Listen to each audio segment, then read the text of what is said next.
morning students, I am Dr. Harsh. Today we are going to discuss lumbar vertebrae. As we all know that lumbar vertebrae are 5 in number. The first 4 vertebrae they are typical and the 5th vertebra is atypical.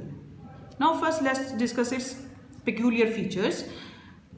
Likewise,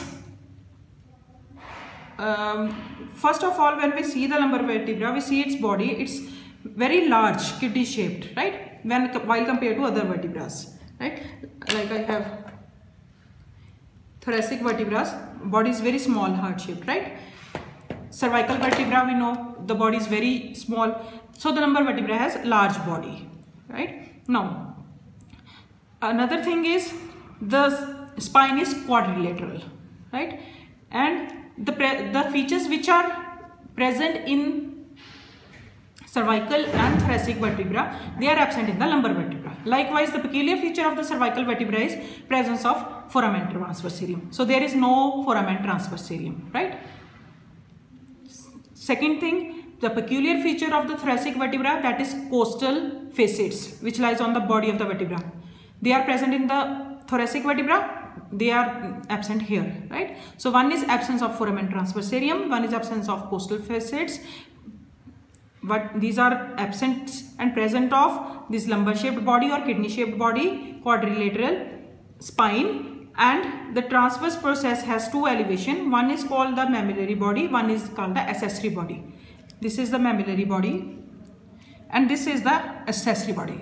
On the posterior inferior aspect of the transversarium, this projection is called accessory body, and the posterior part has a elevation, this is called mammillary body. So accessory body and mammillary bodies, these are the peculiar features of lumbar vertebra, right? So first 4 are typical.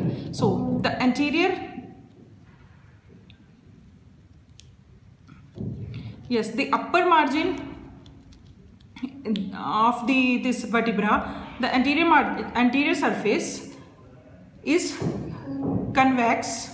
Why? Because anterior margin is more lengthier than the posterior one. So this more length will provide its convexity forwards, right? Now we have likewise in other vertebrae, it has transverse process, short transverse process, short and short pedicle, superior articulating facets, inferior articulating facets, this is the lamina, and finally the spine, right? Now, what is the important thing here is these transverse processes are actually the costal elements. They corresponding to the costal elements of the thoracic vertebra. So these are not the real transverse process, these are what?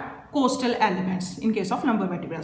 So where are the real, these accessory bodies which lie on the posterior inferior part of the transverse process, accessory bodies, these are the real transverse process, right? So what are these transverse processes? These are actually the costal elements which corresponds to the costal elements of the, ribs of the thoracic vertebra, right?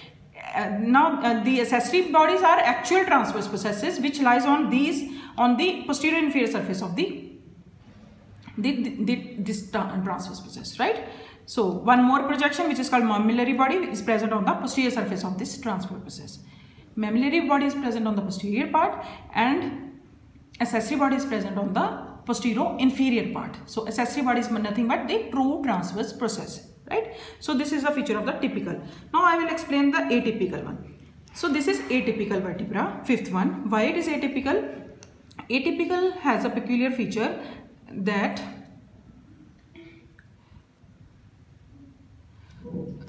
this one, as we have seen in all the vertebrae, this transverse process, this is projecting outwards, right? But in the 5th vertebra, this transverse process, its base enrolls onto the body. So there is very less pedicle. Pedicle is fused itself with the transverse process, while in other cases the pedicel is different and the transverse is projecting outwards separately. While in 5th one, transverse process as well as the pedicel, they jointly fused with the body. So the base of this transverse process is fused with the pedicel or body, right? While here we have a separate pedicel, separate transverse process. So 5th vertebra, peculiar feature. One thing is more important. The difference between superior articulating facets or superior articulating facet is more than the inferior articulating facet.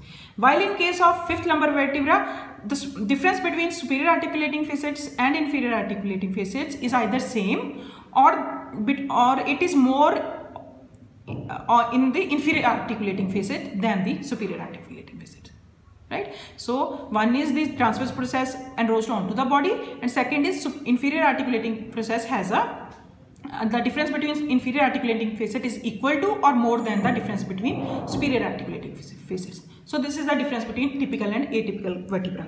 Now attachment. Anteriorly here lies the anterior longitudinal ligament, upper lip of the body, lower lip of the body, posterior longitudinal ligament.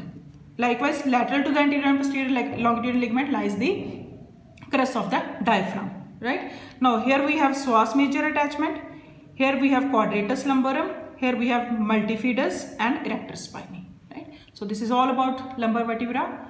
Thank you very much, students, for listening.